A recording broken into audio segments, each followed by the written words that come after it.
보건의료노조가 오늘 오전 7시를 기점으로 총파업에 돌입했습니다. 주 5일째 관철을 주장하면서 파업했던 2004년 이후에 19년 만입니다.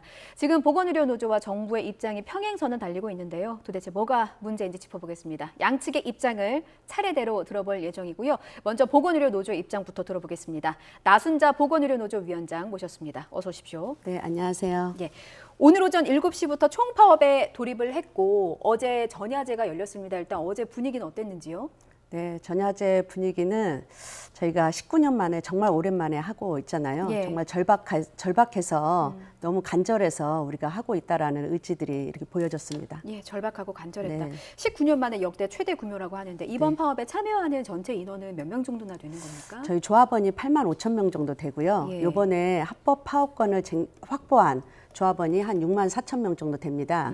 이 중에 우리는 필수일지 업무를 배치를 해야 되기 때문에 그 인원이 한 30% 정도 되고요. 예. 그래서 한 4만 명에서 4만 5천 명 정도 파업에 참가할 것으로 예상하고 있습니다. 그렇군요. 일단 당초 예상은 오늘 내일 이렇게 이틀이었는데 이게 네. 상황에 따라서 더 길어질 수도 있는 겁니까? 네, 복지부가 해결책을 제시를 하면 예. 저희는 해결이 될 수 있다라고 생각을 합니다. 해결책을 제시하면 오늘이라도 멈출 수는 있습니다만 그렇지 네. 않을 경우에는 더 길어질 수도 있다 이런 네, 네. 말씀이신 거죠? 알겠습니다. 사실 앞서 저희가 영상에서도 나갔는데 의료인력 파업이라는 게 국민의 생명과 또 환자의 생명과도 굉장히 직결된 문제이기 때문에 뭐 당장 수술도 미뤄지고 있고 사실 입원이나 퇴원 조치도 좀 상당한 차질이 빚어지고 있는 것으로 전해지고 있습니다. 환자들의 우려가 큰 상황인데 그럼에도 불구하고 현장에서 일하시는 분들은 어떤 이유 때문에 이런 파업에 돌입을 하게 되셨을까요? 2021년도 코로나 시기에 우리나라의 공공의료와 보건의료 인력이 부족하다는 게 확인이 됐습니다. 예. 그래서 우리 노조와 보건복지부가 교섭을 해서 노정 합의를 이뤘습니다.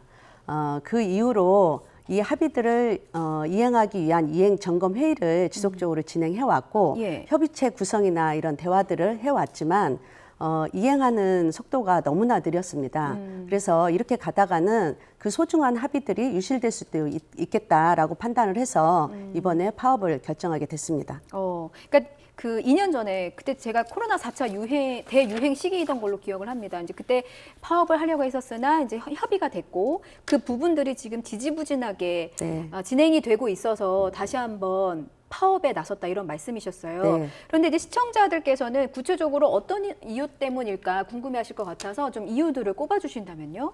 크게 세 가지인데요. 예. 간병비 문제 해결을 위해서 간호간병 통합 서비스 병동을 확대하라는 것. 그리고 두 번째는 인력이 너무 부족해서 인력으로 확충하라는 것. 그리고 예. 세 번째는 코로나 전담병원에 회복기 지원을 하라는 이렇게 세 가지입니다. 간병비 문제 해결과 관련해서는 우리나라의 간병비가 한 달에 400만 원, 500만 원 정도 됩니다. 예. 그래서 간병 파산, 간병 살인까지 비극적인 일들이 벌어지고 있는데요. 그래서 간병 문제를 개인이나 가족에게 부담하는 게 아니라 병원에서 다 해결해주는 간호간병 통합 서비스 병동이 있습니다. 예. 이것을 지금 29.8%밖에 전체 병상에 시행이 되지 않고 있는데 전면적으로 확대를 해서 국민들의 간병비 부담을 줄여주자라는 요구를 하고 있고요. 두 예. 번째는 병원 노동자들은 환자의 생명과 직결됩니다. 예. 그럼에도 불구하고 인건비를 아끼기 위해서 인력을 굉장히 적게 운영을 하고 있어서 예. 모든 직종에 인력 기준을 마련하자라는 걸 요구하고 있고 특히 간호사와 같은 경우는 간호사 한 명당 5명 외국하고 똑같이 예. 이렇게 해서 운영을 하자라는 걸 요구를 하고 있습니다. 예. 마지막으로 코로나 병상 전담병원을 했던 공공병원들이 코로나 시기에 얼마나 헌신과 희생을 했습니까? 코로나 종식되고 난 이후에는 지금 환자들이 돌아오지 않아서 굉장히 엄청난 재정난에 허덕이면서 임금 체불까지 지금 걱정하고 있는 상황이라서 이런 게 토사구팽 아닌가. 그래서 이것을 국가가 정부가 책임지고 정상화될 때까지 지원을 해라라는 요구들을 가지고 파업을 하고 있습니다. 짚어보면 크게 말씀하신 것처럼 3개, 간호간병 통합 서비스, 간호사와 환자의 1대5 비율 제도를 좀 마련하자. 그리고 코로나19 전담병원이 정상화될 때까지 좀 지원이 필요하다. 이런 입장이십니다. 근데 간호간병 통합 서비스가 이제 앞서서 정부와도 합의가 됐던 사항인데 26년까지는 마련하는다고 이제 약속이 돼 있던 상황이었잖아요. 그러니까 그 네. 지금까지 이 안을 다시 파업의 이유로 들고 나선 것은 어느 정도 좀 이행률이 좀 낮았기 때문인가요? 아니면은 어떤 부분을 관철시키기 위해서 들고 나오신 지금 것입니까? 이제 간호간병 통합 서비스 병동은 국민들한테 굉장히 만족도가 높은데도 불구하고 예. 2015년부터 시행을 했습니다. 7년이 지났는데도 시행률이 28.9%밖에 안 되고 중증 환자 같은 경우는 13%밖에 되지 않습니다. 그래서 2021년도에 합의를 했고 합의 사항이 작년까지 2022년까지 예. 2026년까지 전면적으로 확대하기 위한 로드맵을 계획을 작성을 한다라는 예. 거였거든요. 예, 예. 아직까지도 그게 나오지 않은 상황이고요. 그동안에 협의체에서 논의를 많이 했지만 복지부에서는 중증 환자들이 한테 해당되는 상급 종합병원에 대해서는 언제부터 전면적으로 확대하겠다라는 계획을 발표하고 있지 않습니다. 그런 계획안조차 나오지 않았기 때문에 이런 부분을 좀 촉구하기 위해서 네. 요구안으로 들고 나오신 것이군요. 간호사와 환자의 1대5 비율은 이제 외국과 같이 1대5라고 하셨는데 지금은 그러면 간호사 한 분당 평균적으로 몇 명의 환자를 담당하고 계신 거예요? 가장 좋은 병원이 1대 10에서 1대 12이고 간호사 한 명당 10명의 환자분을? 네네. 그리고 중소병원이나 종합병원 같은 경우는 30명, 40명까지 보는 데도 있습니다. 그렇군요. 그래서 너무나 힘들게 일하고 있어서 예. 실제로 신규 간호사가 들어오면은 1년 이내에 50%가 넘게 사직을 해버립니다.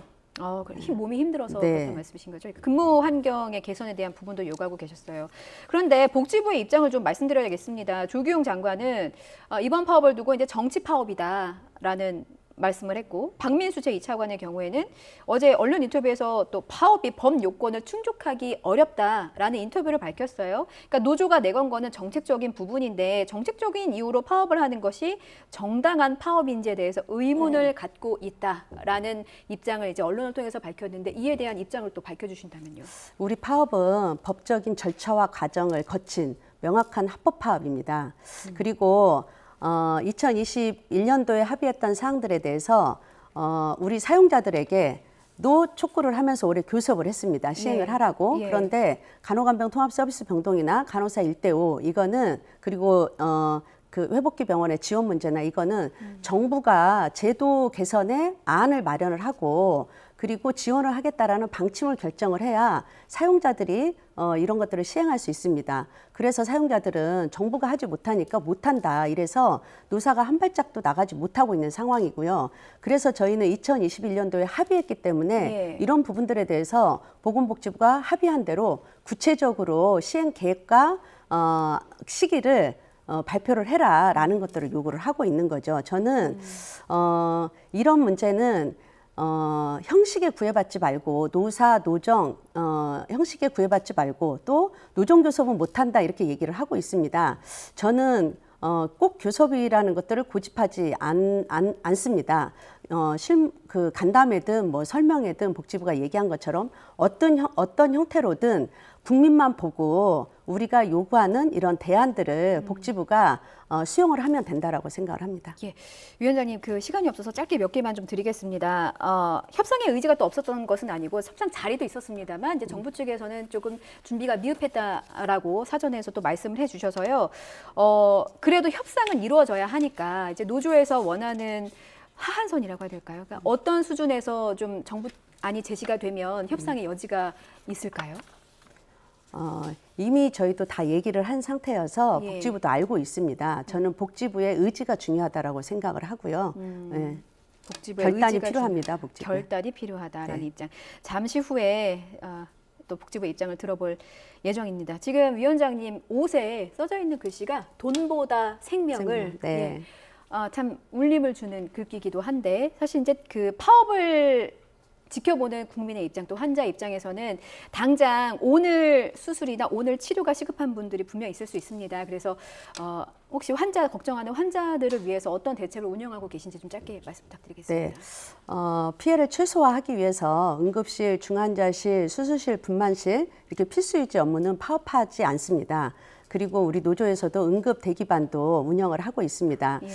피해를 최소화하기 위해서 노력을 하겠고 어쨌든 빠르게 타결할 수 있도록 노력을 하겠습니다. 이번 파업이 잠시 불편하지만 이후에 보건의료 체계를 정상적으로 해서 우리 국민들의 건강을 지키기 위한 이런 파업이니만큼 우리만을 위한 파업이 아닙니다. 예. 그래서 우리 국민들이 많이 이해해 주시고 양해해 주실 것을 부탁드리도록 하겠습니다. 예, 2년 전에는 이제 총파업 5시간을 앞두고 정부와 극적 합의를 이루기도 했었습니다만 또 이번에 19년 만에 총파업에 들어가게 됐습니다. 지금 저희가 시간이 딱 1분 남아서요. 혹시 마지막으로 제가 여쭙지 못한 것이 있다면 방송 통해서 한 말씀 네. 부탁드리겠습니다. 이따가 처관님이 나오실 건데요. 예.